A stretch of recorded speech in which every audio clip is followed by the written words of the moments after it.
एक दूध वाला हर रोज हमारे घर दूध देने आता था। वह मुझे रोजाना दूध का गिलास मेरी सास से चोरी से देता था और कहता, यह पीने से आपके यहाँ बच्चा पैदा होगा। शादी को 10 साल हो चुके थे, लेकिन औलाद न थी क्योंकि मेरा पति नामर्द था, ऐसा लोगों का कहना था। जबकि सच में जानती थी कि वह तो मुझसे बहुत मोहब्बत करने वाला इंसान था। लेकिन जब से मैंने दूध वाले का स्पेशल दूध का गिलास चोरी से लेकर पीना शुरू किया था, मेरा पति मुझसे और भी ज़्यादा मोहब्बत करने लगा था। बस उसकी एक ही आदत अजीब थी कि अब वह रोज़ रात को मेरी आंखों पर पट्टी बांध देता था।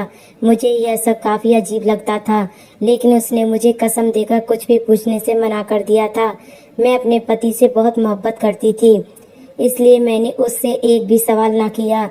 दिन भर वह घर से बाहर रहता और जब रात को कमरे में आता तो मेरी आंखों पर पट्टी बांध देता। तो मुझे काफ़ी हैरत तो होती थी, लेकिन मैं खामोश रही क्योंकि पति से कसम दी थी और मैं अब पति की बात को टाल नहीं सकती थी। मुझे स्कूल के बाद से ही पति और ससुराल वालों की इज्जत और घर के कामों के बारे में ना सिर्फ बताया गया था बल्कि सिखाया भी गया था, इसलिए मैं सबकी इज्जत करती थी।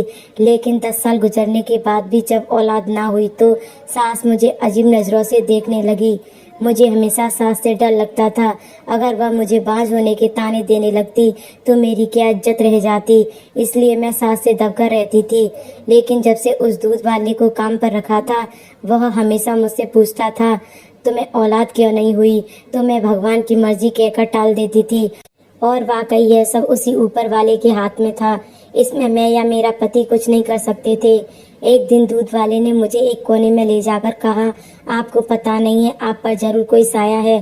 शादीशुदा औरतों पर शादी के बाद अक्सर साया हो जाता है, जिसकी वजह से उनको औलाद नहीं हो पाती। हमारे पास एक ऐसी गाय है जो सबसे ज़्यादा उम्र वाली है और उसका दूध एक मंत्र पढ़ करके उसे पीने से आप गर्भवती हो जाओगी। दूध वाले की बातें सुनकर मैंने उसके चेहरे को शक भरी नजरों से देखा। यह कैसी अजीब बातें कर रहा था? भला कोई ऐसी पुरानी गाय दूध पीने से मैं गर्भवती कैसे हो सकती थी? मुझे उसकी बातों पर जरा भी यकीन न आया था। भले ही मैं 5वीं क्लास तक पढ़ी थी, लेकिन उसकी बातों में नहीं आने वाली थी। तुमने क्या मुझे पागल समझा हुआ है जो मैं तुम्हारी बातों पर यकीन करूंगी? अगर मेरी सास को इन सब बातों का पता चल गया तो वह मुझे तलाक दिलवाने में जरा भी देर नहीं करेगी। पहले ही वह इतनी बुरी नज़रों से मुझे देखती है जैसे बच्चा पैदा करना मेरे हाथ में हो। मैं यह सब कभी नहीं करूंगी।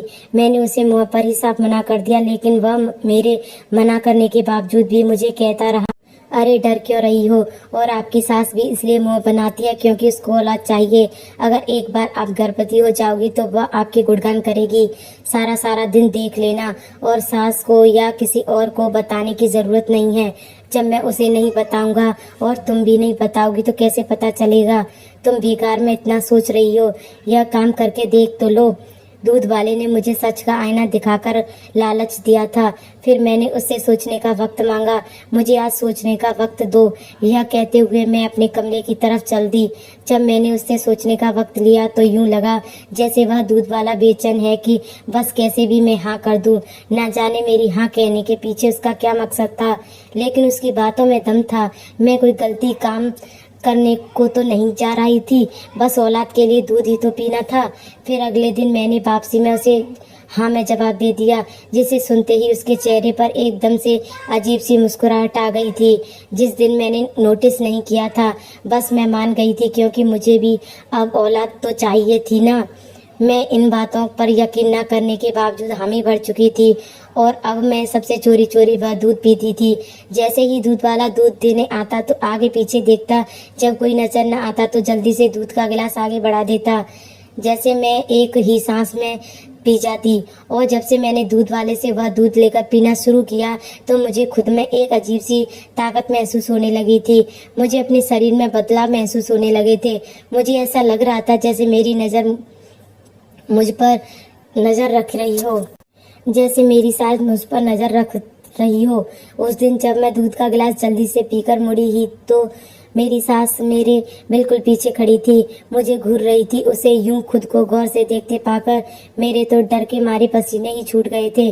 उसने अपने दुपट्टे के पल्लू से मेरे होठ के पास से दूध साफ किया और कहने लगी, बहू अगर इतना ही दूध पसंद है तो अंदर जाकर ग्लास में डालकर पी लेती। यह बच्चों की तरह पूरे बर्तन को मुँह लगाने की क्या जरूरत थी। अब बाकी क्या सब तुम्हारा जो झूठा दूध पिएंगे। अगर तुम्हारी माँ तुम्हारी अच्छी परवरिश करती तो यह सब देखने को ना मिलता। अब मेरा मुँह क्या देख रही हो, जाओ और जाकर दूध को गर्म करो, सास ने गुस्से से कहा था। और उसकी बातें सुनकर मुझे अंदाजा हो गया था कि शुक्र है उसे यह ना मालूम हुआ कि मैंने दूध वाले से अलग गिलास में दूध पिया है, बल्कि उसे तो लगा था कि मैंने पतीले को मुँह लगाकर दूध पिया है। मैंने जल्दी से सास से माफी मांगी और दूध गर्म करने चली गई। लेकिन सास की बातों पर कुछ देर के लिए मेरा रंग सफेद पड़ गया था, जिसकी वजह से पक्का सास को अब दाल में कुछ काला लग रहा होगा। मैंने सोच लिया था आज के बाद अगर कभी ऐसा हुआ तो अपने चेहरे के हाव भाव बिल्कुल नॉर्मल रखूंगी और बिल्कुल भी घबराऊंगी नहीं। आजकल मेरा पति भी मुझे अच्छे से वक्त दे रहा था, जिसकी वजह से मैं काफी खुश रहने लगी थी। लेकिन आंखों पर पट्टी होने की वजह से मैं जल्दी नींद की वादियों में चली जाती थी। अब मैं भाग भाग कर सास के काम करने लगी थी। इस बीच एक बहुत ही अजीब बात हुई कि सास ने अब दूध वाले को हमारे घर के पिछले वाले क्वार्टर में रहने के लिए अनुमति दे दी। अब वह रोज सुबह को जाता और दूध लेकर आ जाता था। मुझे सास की यह हरकत कुछ खटक रही थी, लेकिन यह दूध वाला उस गांव के अमीर लोगों में से था। उनका अपना अच्छा खासा दूध का कारोबार था, इसलिए अगर वह कभी कभी होते तो गरीबों पर मेहरबान हो जाती थी। इसलिए मैंने ज्यादा देर इस बात के बारे में नहीं सोचा। लेकिन मुझे अब ऐसा लगने लगा था कि मेरी सास मुझ पर नजर रख रही है। मैं जहाँ जाती मेरी सास पता नहीं वहाँ कैसे पहुँच जाती थी और उसका इस तरह से दूध वाले को घर में रहने की अनुमति देना, यह सब जोड़ने की कोशिश करती तो सर में दर्द शुरू हो जाता। लेकिन कोई सुराग हाथ नहीं लगा आ रहा था। मुझे अजीब सी बेचैनी और दिल में अजीब अजीब ख्याल आने लगे थे। अब तो यूं महसूस होने लगा था जैसे वह दूध वाला मुझे घूर घूर कर देखता है। लेकिन मैं इन सबको अपना वहम समझ रही थी। दूध पीते हुए मुझे 1 महीना हो चुका था। उस दिन मेरी अचानक से तबीयत बिगड़ गई और जो बात पता चली वह सुनकर मुझे अपने कानों पर यकीन नहीं हो रहा था। तो मैंने ऊपर वाले का शुक्र अदा किया और अकेले में उस दूध वाले को बुलाकर उसे पैसे देकर उसका धन्यवाद किया। मुझे इस तरह खुश देखकर वह दूध वाला अजीब सी हंसी हंसा और बोला, मुझे पैसे नहीं बल्कि कुछ और चाहिए। उस दिन मैं इतनी खुश थी, मैंने जल्दी से हामी भर दी।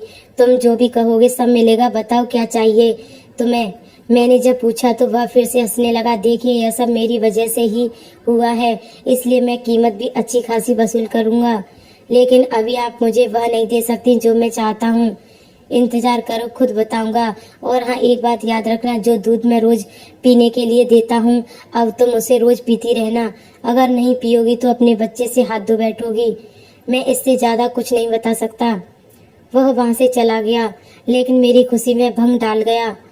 अब तो मैं गलती से भी वह दूध पीना नहीं भूल सकती थी, क्योंकि इतने सालों बाद यह खुशी नसीब हुई थी। मेरी सास को सबको मिठाइयाँ बांट रही थी, हवेली को फूलों से सजाया गया था, पूरे गांव की दावत रखी गई थी। मेरी सास बहुत ही अच्छी थी। मुझे यह सब देखकर रोना आ गया था। शायद गर्भवती होने की वजह से मेरे शरीर में बदलाव हो रहे थे, जिसकी वजह से मैं कभी रोने लगती तो कभी हंसने लगती तो कभी गुस्सा आने लगता। इस बीच मेरी सास मेरा बहुत अच्छे से ख्याल रख रही थी, एकदम से जैसे मेरी कदर बढ़ चुकी थी। सही कहा था उस दूध वाले ने, और बाकी सब सही हो गया था। लेकिन अब रोज मुझे दूध का गिलास देने पर दूध वाले की कोई ना कोई शर्त होती। एक दिन तो उसने मुझे 1 घंटा अपने पाँव दबाने को कह दिया था। अब मैं यह सब करती हुई काफी परेशान रहने लगी थी। अगर सास को या मेरे पति को यह सब पता चला तो वह मेरी इतनी बदनामी होगी। सब लोगों के दिल में यह ख्याल भी आ सकता है कि यह बच्चा मेरा है। यह सब नहीं होने दे सकती थी। मैंने सोच लिया था अब कुछ ना कुछ तो करना ही पड़ेगा, वरना मैं बुरी तरह फंस सकती हूँ। मैंने सोच लिया था अब मैं दूध नहीं पीऊंगी तो दूध वाला कैसे अपनी फरमाइश करेगा। मैंने अपनी सोच के मुताबिक दूध पीने से मना कर दिया तो दूध वाले का रंग उड़ गया। वह परेशान हो गया और बोला, देखो अगर एक शर्त को ना मानने की वजह से तुम यह सब करोगी तो नुकसान तुम्हारा ही होगा। मैं बता रहा हूँ, अभी तो मैंने सिर्फ अपने कपड़े धोने को कहा है, लेकिन अगर शाम को तुम चलकर मेरे पास नहीं आई तो तुम्हें मेरे लिए खाना अपने हाथों से बनाना पड़ेगा, बल्कि मुझे खिलाना भी पड़ेगा। सोच लो, उसने तो मुझे सीधी सादी धमकी दे डाली, जैसे उसे यकीन था कि मैं उसके पास जरूर जाऊंगी। धिक्कार है तुम पर और तुम्हारी सत पर, जरा शर्म तो करो। मैं शादीशुदा औरत हूँ मैं, और अब तो गर्भवती भी हूँ। मैंने गुस्से से कहा, तो क्या हुआ, गर्भवती हो तो मेरी वजह से हुई हो। अगर मैं उसकी कुछ कीमत वसूल कर रहा हूँ तो इतना परेशान क्यों हो रही हो? मैंने तुमसे रात गुजारने को तो नहीं कहा ना, मैं तो कुछ भी कर सकता हूँ, तो कर लो जो करना है। मैं नहीं पीऊंगी वह दूध, मैंने गुस्से से उसे कहा और वहां से चली गई। 1 घंटे बाद मुझे अपनी कमर और पेट में दर्द महसूस हुआ था और फिर दाई को बुलवाया, लेकिन कोई आराम नहीं हो रहा था। तब मुझे दूध वाला एक बार फिर खिड़की में खड़ा नजर आया। मैंने सबको कमरे से बाहर भेज दिया और उसने मुझे जल्दी से वह दूध ला कर दिया, जिसे पीने से 10 मिनट के बाद ही मैं ठीक हो गई। अब मैं पहले से भी ज़्यादा बेहतर थी। मैंने दवाई भी खाई थी। उसके बाद मुझे उस दिन के लिए शाम में खाना बनाकर उसे खिलाना पड़ा था। खाना बनाने को मना भी किया था, लेकिन मैं अब ठीक हूँ कहकर खाना बना दिया और बाद में कपड़े धोकर स्त्री अपनी काम वाली से करवा कर उसे खुद देने गई थी। और उसके बाद यह सिलसिला यूं ही चलता रहा। मेरा 8वां महीना लग चुका था। सब बच्चे के लिए सामान खरीदने लगे थे और मैं भी अब कुछ खुश थी। एक बार बच्चा पैदा हो जाए तो दूध वाले का वह हाल करूंगी, सारी जिंदगी याद रखेगा। पिछले कुछ दिनों से अपने पति की वजह उस दूध वाले के सारे काम करने पड़ रहे थे, वह भी छुप छुप कर, सिर्फ इस बच्चे की वजह से। एक बार मेरा बच्चा सही सलामत इस दुनिया में आ जाए, लेकिन इसी बीच एक बड़ा अजीब वाक्य हुआ। मेरे पैरों पर सूजन आ गई। मैं सैन में बैठी नौकरानी से अपने पैरों की मालिश करवा रही थी कि बाहर से शोर की आवाज आने लगी। मैंने जल्दी से उस नौकरानी को एक साइड किया और खुद जाकर बाहर देखने लगी तो वहां पर वह दूध वाला खड़ा मेरी सास से झगड़ा कर रहा था। मैंने ताज्जुब से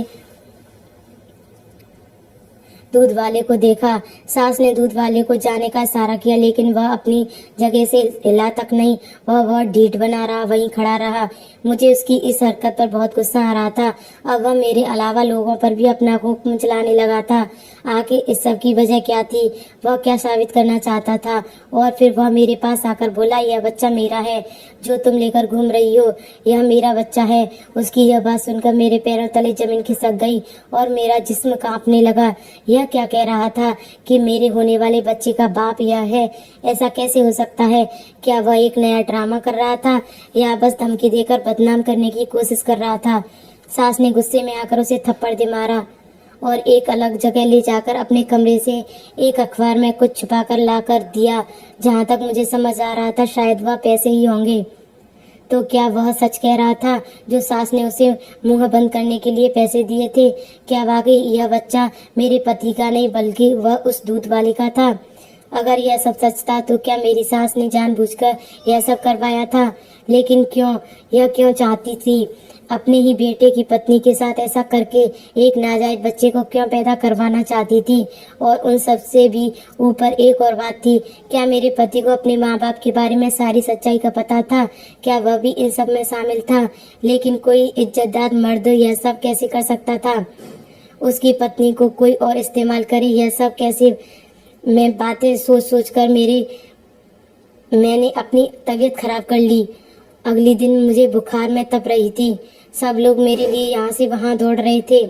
मेरा पति मेरे लिए जिस कदर परेशान था उसे मैंने यही अंदाजा लगाया कि वह अपनी माँ की सच्चाई से बेखबर है। अभी तो यह काम भी कंफर्म नहीं हुई थी कि यह बच्चा वाकई दूध वाले का है या फिर मेरे पति का, क्योंकि मुझे तो ऐसा कोई भी हादसा याद नहीं था जिसकी वजह से मैं यह सब कहती कि यह बच्चा मेरे पति का नहीं। और मैं अपने पति से सीधा पूछकर उसे शर्मिंदा भी नहीं करना चाहती थी। अब मैंने सोच लिया था कि कोई ऐसा तरीका या प्लान बनाऊंगी जिससे सच का पता भी चल जाए और पति के दिल को ठेस भी न पहुंचे। मैंने अपने बच्चे को पैदा होने के बाद उसका चुप्पा टेस्ट करवाने का सोचा था, लेकिन जरूरी नहीं था जैसा हम सोचे ऐसा ही हो।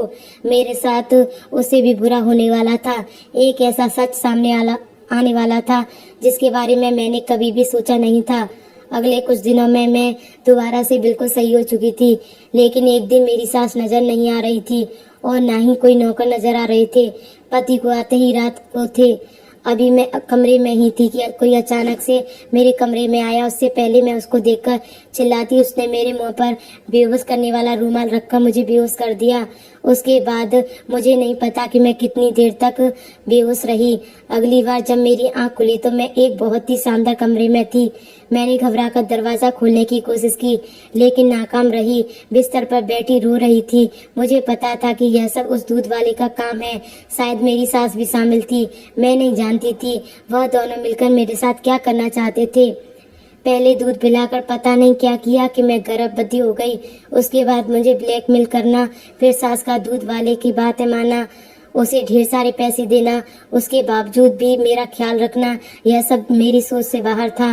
और अब मेरा इस तरह के होना सब कुछ अजीब और बहुत ही डरावना था। अगर किसी को मेरी किडनैपिंग का पता लग जाता तो सब मुझे भगोड़ी और बदचलन कहकर बुलाते। मैं सोचकर और ज्यादा रोने लगी थी। उसी समय दरवाजा खुला था और मेरे सामने वही दूध वाला खड़ा था। उसे देखते ही मैंने उसके सामने हाथ जोड़ लिए। मुझे जाने दो, मैंने तुम्हारा क्या बिगाड़ा है? तुम क्यों मुझे यूं सारी दुनिया के सामने बदनाम करना चाहते हो? मैं किसी और को कुछ नहीं बताऊंगी। मैं उसकी मिन्नतें कर रही थी, लेकिन वह खामोश बैठा बस मुझे सुन रहा था और मुझे देखे जा रहा था। देखो, तुम जितना कहोगे मैं उतने पैसे देने के लिए तैयार हूँ, लेकिन मेरे साथ ऐसा मत करो। मुझ पर यूं इल्जाम मत लगने दो। अगर मैं घर न गई सब मुझे बदचलन समझेंगे। मैं तुम्हारे आगे हाथ जोड़ती हूँ, मुझे छोड़ दो। मैं तुम्हारी सारी बातें मानूंगी, लेकिन मुझे जाने दो। इस बार वह मेरी बात को अचानक सुनकर मुस्कुरा पड़ा और बोला, यह सब तुम सच्चे जाने के बाद भी अपनी मर्जी से करोगी, इसलिए मुझे उसकी परेशानी नहीं। लेकिन अब जो मैं तुम्हें सच बताने जा रहा हूँ, ध्यान से सुनना, क्योंकि मैं सिर्फ बोलूंगा नहीं बल्कि सबूत भी दिखाऊंगा। सच बताने के बाद मैं खुद तुम्हें घर छोड़कर आऊंगा, लेकिन उस घर जहाँ तुम जाना चाहोगी। दूध वाले ने मुझसे कहते ही बोलना शुरू कर दिया, मेरा ताल्लुक उसी गांव से है जहाँ तुम्हारी सास का घर है, और यह बात शादी से पहले की है। मेरा बाप नशा करता था, जिसकी वजह से उसने अपनी बेटी को जुए में हार दिया और सब लोग उसे लेने आए। तो मेरी बहन को बचाने के लिए जल्दी से अपने बाप को उनके हवाले कर दिया और कहा कि इसे चाहे मार दो, लेकिन मेरी बहन को छोड़ दो।